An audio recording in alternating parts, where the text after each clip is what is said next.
Hey guys, welcome back to the channel. It's Ahmed, and today I'm about to show you something that might genuinely freak you out a little.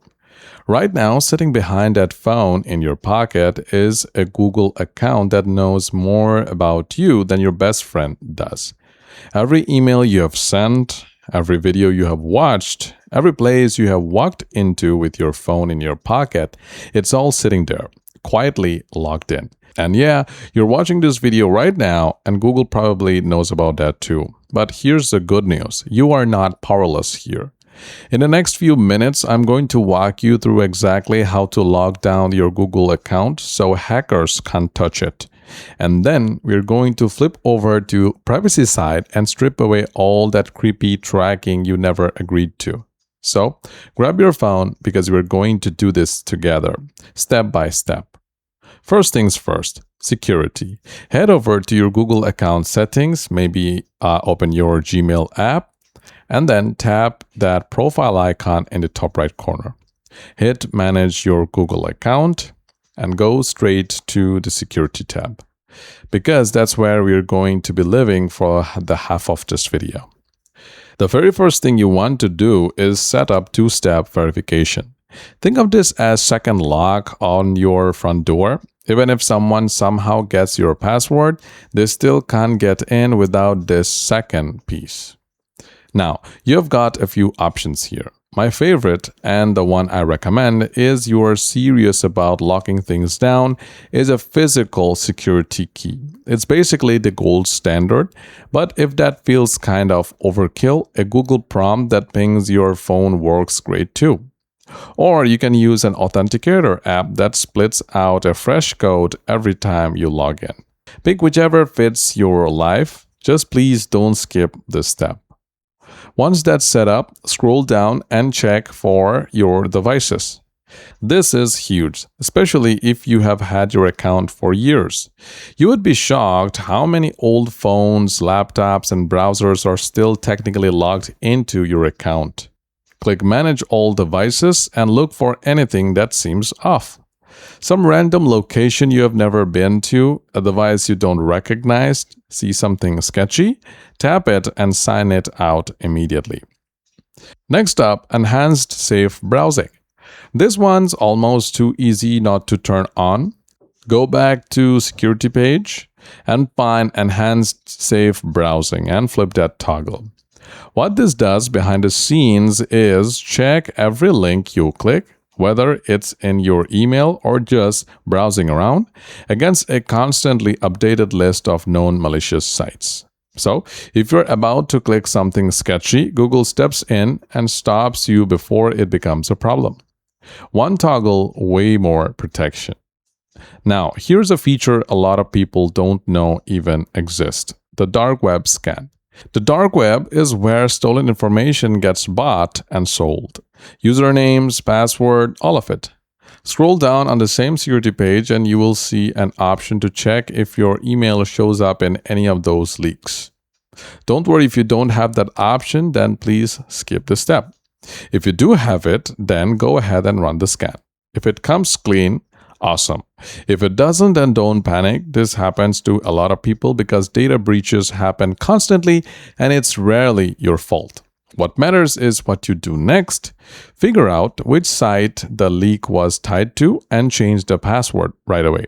And honestly, if you're not using a password manager yet, that's your sign, because unique passwords everywhere means one leak can't take down your whole digital life. Okay, that's your account locked down tight. Now, let's talk about privacy, because security and privacy are not the same thing, and Google gives you a ton of control here if you know where to look. Head back to your Google account settings and tap on Data and Privacy, and tap on My Activity. This is your privacy command center. There are three big areas you want to focus on: web and app activity, timeline, and YouTube history. If you made your account recently, some of these settings might be already off, but if your account is older, chances are all of this is turned on and has been quietly logging you this whole time. Start with web and app activity, click View All, and just scroll through.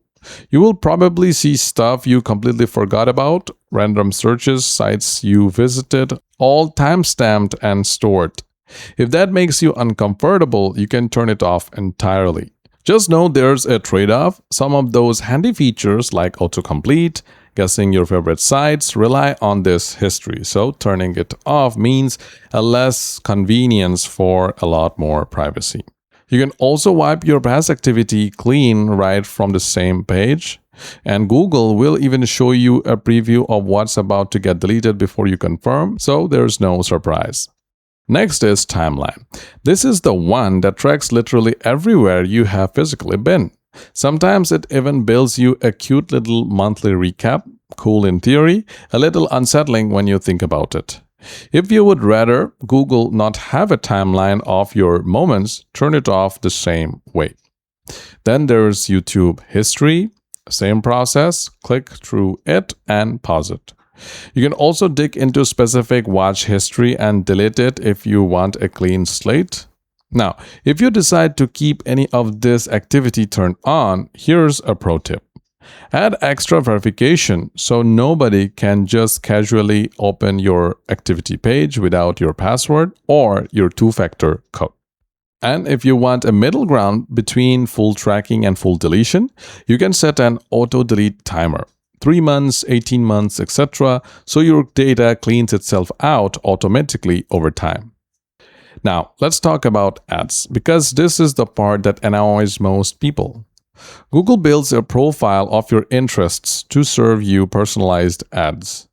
Sometimes that's actually useful. You see stuff you're into instead of random junk. But if that trait doesn't sit right with you, head back to Data and Privacy, find Personalized Ads or My Ad Center, and switch it off. Done. Just like that. Last but definitely not least, let's talk about third-party apps connected to your Google account. Every time you have hit sign in with Google on some app or website or connected your calendar to some scheduling tool, you have handed over a slice of your data. Go back to Security, scroll to your connections to third-party apps and services or something like that, and hit See All Linked Apps. You will see everything laid out. Sign-ins, account access, linked accounts, and trust me, some of these permissions will shock you. Now I found many apps that could not only view my calendar, but edit, share, and even permanently delete events. Wild, right? So go through this list like you're doing spring cleaning. If you don't use an app anymore, disconnect it. Less access out there means less risk if that app ever gets hacked. And that's it. That's the full security and privacy tune-up for your Google account. Look, Google's not going anywhere, and honestly, it doesn't have to. You just need to know which dials to turn. If you want to go full stealth mode, sure, alternatives like Brave exist, but for most of us, it's about finding that sweet spot between convenience and control.